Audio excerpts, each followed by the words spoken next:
Le premier dossier de ce soir, c'est avec Serge et Kadima qui nous a rejoint sur ces plateaux. Bonsoir et bienvenue Serge. Merci. Voilà, la visite du président congolais en France nous intéresse ce soir. Qu'est-ce qu'on doit retenir de cette rencontre entre le président Kabila et son homologue François Hollande? Non, bon, évidemment, merci de l'opportunité. C'est vrai que la rencontre entre le président français et le président congolais, oui. Autour de cette rencontre, beaucoup de questions d'intérêt qui concernent les deux pays ont été évoquées, notamment des questions bilatérales. Au point bilatéral, il a été évoqué les questions qui concernent le développement, l'intensification des échanges économiques, humains et commerciaux entre les deux pays. Donc, les deux présidents ont parlé des intérêts. En fait, le président français a parlé des intérêts français au Congo. Le président congolais a parlé des intérêts de Congolais ou bien du Congo en France. C'est-à-dire que nous pouvons noter que ce sont des présidents des espaces francophones, des pays souverains qui sont retrouvés pour parler des questions qui concernent les deux pays dans le respect mutuel. Alors, au-delà de cela, nous avons noté que, vous savez, la RDC n'était pas fréquentable il y a 10 ans, il y a 5 ans. On a aussi évoqué les questions en rapport avec les dossiers de la République centrafricaine. Vous savez que la RDC a géré beaucoup de dossiers depuis l'avènement du président Joseph Kabila à la tête de ce pays. Il a géré des problèmes parce que nous sommes victimes de l'AF de la guerre. Voilà. Le président Joseph Kabila, il a brillé par la recherche de la solution de la paix. Le président Kabila, c'est quelqu'un qui est devenu aujourd'hui pratiquement un modèle par rapport à la stabilisation des institutions pendant la période de guerre. Voilà, justement, Serge, comme nous parlons du président Kabila, qu'est-ce qu'il représente actuellement, le président Kabila, pour être associé, pour peut-être apporter des solutions aux problèmes d'autres pays africains? Il est déjà associé. La preuve en est que nous avons nos troupes. Sinon, il y a des policiers, il y a des militaires qui sont envoyés en Centrafrique pour gérer la crise en Centrafrique. Et aujourd'hui, lorsque le président Hollande l'appelle pour échanger avec lui sur la question qui concerne les Grands Lacs, le pays des Grands Lacs, c'est pour dire qu'on a besoin de son expérience, on a besoin de sa sagesse légendaire par rapport à la recherche de la paix, par rapport à la stabilisation des institutions après les conflits, par rapport à la consolidation des institutions, je dis, par rapport aussi à ce qu'il a eu à faire, comment il a pu gérer ces pays après les conflits et avec les belligérants. Donc j'espère que son expérience peut être utile pour tous les pays de la région. Voilà, est-ce qu'en quelque sorte on va dire que la République démocratique du Congo est devenue un modèle dans la traque de groupes négatifs après la victoire des M23, parce que justement aujourd'hui le président Kabila est appelé pour apporter des solutions aux problèmes des conflits des autres pays? Évidemment, on l'a dit, en interne on l'a dit sur toutes les chaînes nationales et internationales. Vous avez suivi dernièrement, je crois bien au début du mois de mai, le secrétaire d'État américain aux affaires étrangères, il était ici, il a rappelé cela, il a félicité d'ailleurs le président Kabila par rapport à la gestion de cela. Vous savez, lorsqu'on félicite les troupes par rapport à cela, et les troupes ont généralement bénéficié de la coordination tactique du président de la République, Joseph Kabila. Donc, nous considérons que cette expérience, par rapport à ces succès-là, peut être partagée avec d'autres pays, avec d'autres présidents des autres pays, pour arriver au même succès. Mais ces succès étaient également arrivés avec l'appui de la communauté internationale. Oui, l'appui est arrivé parce qu'il y avait déjà un effort, il y avait déjà des stratégies qui étaient mises en place. Cet appui est venu juste en complément, c'est-à-dire que c'est d'abord les Congolais eux-mêmes qui ont résolu le problème, bien sûr, sur demande du président de la République, comme lui-même il le disait, depuis les débuts de cette histoire-là, il disait qu'il privilégiait 3 voies. Il n'avait jamais privilégié seulement les voies militaires, il avait dit qu'il privilégiait aussi les voies diplomatiques et les voies politiques. C'est-à-dire, lorsqu'on met concomitamment toutes ces stratégies-là, toutes ces voies-là, c'est comme ça que nous sommes arrivés à cela. Pour avoir le soutien de la communauté internationale dont on fait allusion, il fallait d'abord démontrer à cette communauté internationale que nous étions victimes. Il fallait démontrer que nous étions agressés, parce qu'avant, ce n'était pas le cas. Avant, on soutenait les forces négatives. À un certain moment, la communauté internationale a pris conscience de la situation et ils ont arrêté la perfusion dont bénéficiaient les forces négatives, parce qu'il y a eu quand même la diplomatie du président de la République qui a produit ses effets. Et c'est comme ça que nous avons eu cet appui-là. Et nous considérons que de la même manière, il s'est investi pour rétablir la paix au Congo, pour rétablir l'image du pays sur le plan international. Après tout ce que nous avons vécu, c'est comme ça qu'il est aussi sollicité pour partager cette expérience avec ses pairs africains. Voilà, vous l'avez cité, bien évidemment, cette expérience. Avec cette expérience, je reviens à la question, on doit dire que Kabila est un modèle aujourd'hui en Afrique. Effectivement, les Congolais l'ont dit, oui. Le président John Kerry l'a dit, le président François Hollande l'a aussi dit, c'est-à-dire qu'en interne, il est accepté, il est reconnu comme tel, et aussi sur le plan international, c'est l'image qu'il fait passer aujourd'hui, après avoir fait preuve de prouesse. Voilà, mais s'il faudrait parler de la situation en Centrafrique, plus de 800 soldats congolais sont déjà de l'autre côté. Alors pourquoi François Hollande proposerait que la RDC envoie des soldats supplémentaires? Bon, c'est une proposition, mais je pense plutôt que ça peut être décidé au niveau des Nations Unies si on estime que c'est important. Est-ce que le président Kabila devrait dire oui à cette proposition? Bon, vous savez, le président Kabila, c'est le président d'un pays qui a été élu au suffrage universel. Il est souverain, il peut dire oui ou non selon qu'il l'estime important. Parce que lui, il a un plus grand tableau de bord par rapport à nous autres qui analysons les choses. C'est-à-dire, lui, il a des indicateurs, il a les éléments que nous ne disposons pas. Alors, comme c'est un président élu, il a l'obligation de faire des choses qui vont dans le sens de répondre aux aspirations du peuple congolais. Si il estime que ce que je vais faire ou bien l'acte que je vais poser pourra être conforme à la volonté de mon peuple, il le fera. S'il estime que ce qu'on lui demande risque d'avoir des effets néfastes sur son peuple, je pense qu'il ne pourra pas le faire. On reste sur ces dossiers pour parler sécurité, comme nous l'avons déjà abordé. Est-ce qu'après cet entretien, ces échanges, on pense qu'il y aura des avancées ou quelque chose va changer en termes de sécurité dans la région des Grands Lacs? Oui, parce qu'au début, je vais vous dire une chose, même lorsque le président Kabila a prêté serment en 2001, par rapport à ce qu'il avait promis, la réunification du pays, la pacification du pays, la relance des activités économiques, l'organisation des élections, les gens n'avaient pas cru. Et aujourd'hui, les gens se sont rendus en évidence que ce qu'il avait promis, ça va se faire.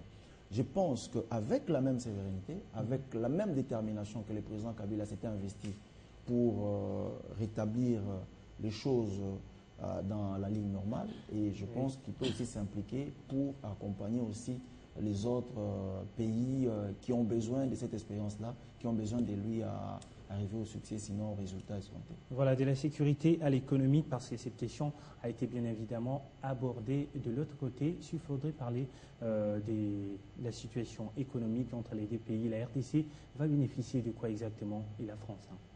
Non, j'aimerais ici aussi souligner que le président de la République a reçu plus d'une quarantaine des patrons français, notamment M. Bolloré, qui est intéressé par le barrage d'Inga. Il a aussi reçu M. Stéphane, le patron de Télécom Orange. Orange aujourd'hui est au pays, et Orange aujourd'hui est parmi, je ne vais pas faire la publicité, est parmi les entreprises de télécommunications qui emploient les Congolais. Alors lorsqu'on emploie les Congolais, il y a toujours des conséquences sur le plan économique. Et au-delà de ce délai, il a reçu d'autres patrons qui sont intéressés, qui veulent investir. Vous savez, un pays se développe avec l'investissement des privés.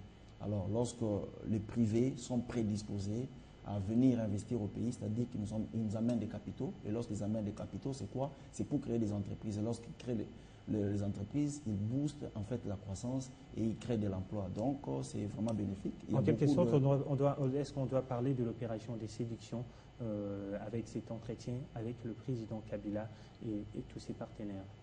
Bon, entre d'abord les deux États. Vous savez, d'abord, c'est un voyage sur le plan diplomatique, c'est normal qu'un président d'un État souverain aille rendre visite sur invitation d'un autre président souverain. Alors déjà, sur le plan de la coopération entre les deux pays, c'est déjà une bonne chose, mais c'est vrai que le reste sera la conséquence logique de la rencontre entre les deux présidents. Voilà. Alors, après cet entretien, la question qui se pose est celle de savoir si réellement les relations entre la France et la République démocratique du Congo est aujourd'hui au beau fixe. Vous avez vu la manière dont le président François Hollande a reçu le président Kabila. C'était avec pompe.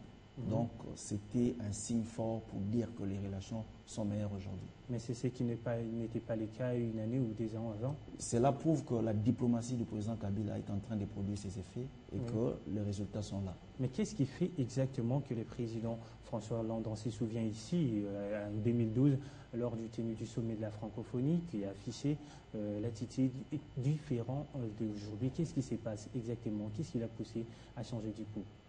Bon, vous savez, c'est vrai qu'il est difficile pour moi de traduire ce que le président Hollande pensait ou bien l'image qu'il avait sur la République. Question d'intérêt et une sorte de flatterie ou comment? Non, les deux pays veulent se rassurer. Le président de la République a démontré qu'il était ouvert, comme il a toujours dit lui-même, il est ouvert. Il n'est pas ce que l'image qu'on avait toujours, l'image qu'on présentait de lui.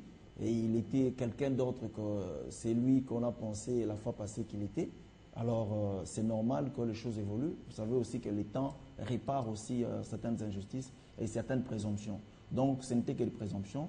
Tout ce que nous pouvons considérer aujourd'hui, c'est qu'au stade actuel, les relations entre la France et la République démocratique du Congo sont moins fixes. Les deux présidents se parlent dans un respect mutuel, comme des pays souverains peuvent échanger, et nous considérons que c'est ce qui est important. Le passé n'est pas utile. Voilà, j'y reviens à vous dans quelques minutes, Serge et Kadima. La grande édition du journal, c'est dans quelques minutes, dans 30 minutes. Et à présent, les rappels des titres. Le Premier ministre Matata Ponyo effectue une tournée d'inspection dans la capitale congolaise pour se rendre compte de l'état d'embellissement de la ville Kinshasa, une concrétisation de la vision du chef de l'État, la révolution de la modernité. L'argent généré par la taxe GOPAS a permis la réhabilitation de plusieurs sites aéroportuaires dans le pays, ont indiqué les autorités de la régie de voies aériennes. Au-delà de ces taxes, s'ajoute encore une nouvelle instaurée par la ville de Kinshasa appelée taxe statistique d'embarquement dans les avions. Quelle différence entre les deux? La réponse tout à l'heure dans notre grande édition du journal avec le président du conseil d'administration de la RVA. Le gouvernement provincial du Bas-Congo continue à recenser les ressortissants de sa province refoulée du Congo-Brazzaville. Hier mercredi, la ministre provinciale des Affaires sociales de cette province a annoncé la deuxième phase d'acheminement de ces expulsés du Congo-Brazzaville dans leurs territoires respectifs avant la fin de la semaine. Enfin en sport, Ligue des champions de la CAF à 72 heures de la rencontre Mazembe V-Club comptant pour la deuxième journée de la phase de poule. Le ministère de la Jeunesse, Sport, Culture et Arts a réuni le responsable de deux clubs pour discuter sur les enjeux et stratégies pour que cette rencontre se déroule dans de meilleures conditions et surtout avec sécurité possible des supporters. Voilà les rendez-vous de la grande édition du journal. Comme je disais, c'est dans quelques minutes. On revient à ce grand journal. Nous poursuivons notre intervention avec notre invité Serge et Kadima, l'économie et la sécurité. Ils ont également parlé des futures élections en République démocratique du Congo. Est-ce que cette question était abordée? Je ne pense pas que cette question-là soit abordée entre les deux présidents, parce que vous savez, la question en rapport avec les élections, c'est une question qui concerne les peuples congolais. Oui. Et les présidents Hollande et les présidents Kabila sont respectueux de la Constitution. Je ne pense pas qu'ils peuvent aller parler des questions qui concernent le peuple congolais en dehors de Kinshasa. Mais c'était le cas avec John Kerry et la population, les spéculations, même ici à Kinshasa, que John Kerry était venu pour parler bien évidemment des élections. Est-ce que ce même sujet n'a été pas abordé de l'autre côté? Heureusement que vous avez parlé que c'était des spéculations. Je ne pense pas que je sois venu sur ces plateaux pour parler, sinon pour spéculer comme les autres. Ce sont des spéculations, mais s'il faut s'en tenir à ce que M. John Kerry avait dit, il n'avait pas parlé en ces termes-là. Il avait plutôt encouragé les efforts du président Kabila. Il avait encouragé le fait que le président Kabila a consolidé les institutions, il a consolidé la démocratie, il a félicité le fait qu'on ait gagné la guerre à l'est de la République. Et je pense que rien que par ces éléments-là, le peuple congolais s'est réjoui de voir que même les personnalités internationales pensent la même chose sur leur président. Voilà, parlons des élections 2016, c'est pour bientôt, Serge Kadima. Est-ce que vous vous préparez déjà au camp de la majorité présidentielle? Effectivement, nous nous préparons, particulièrement pour le cas du PPRD. Nous nous sommes rendus en Bandaka les mois passés. C'était évidemment pour nous préparer non seulement pour les élections 2016, d'abord pour les élections locales, municipales, urbaines et provinciales qui seront organisées bientôt. Le PPRD, c'est un parti qui est toujours organisé, qui organise toujours des choses avant des échéances. Donc nous avons cette capacité d'anticipation. Voilà, Serge Kadima, je vous remercie d'avoir répondu à notre invitation ce soir. C'est moi qui vous remercie. Dans quelques minutes, on va changer de dossier pour parler de la province du Bas-Congo. Et c'est avec un journaliste sur ces plateaux dans quelques minutes.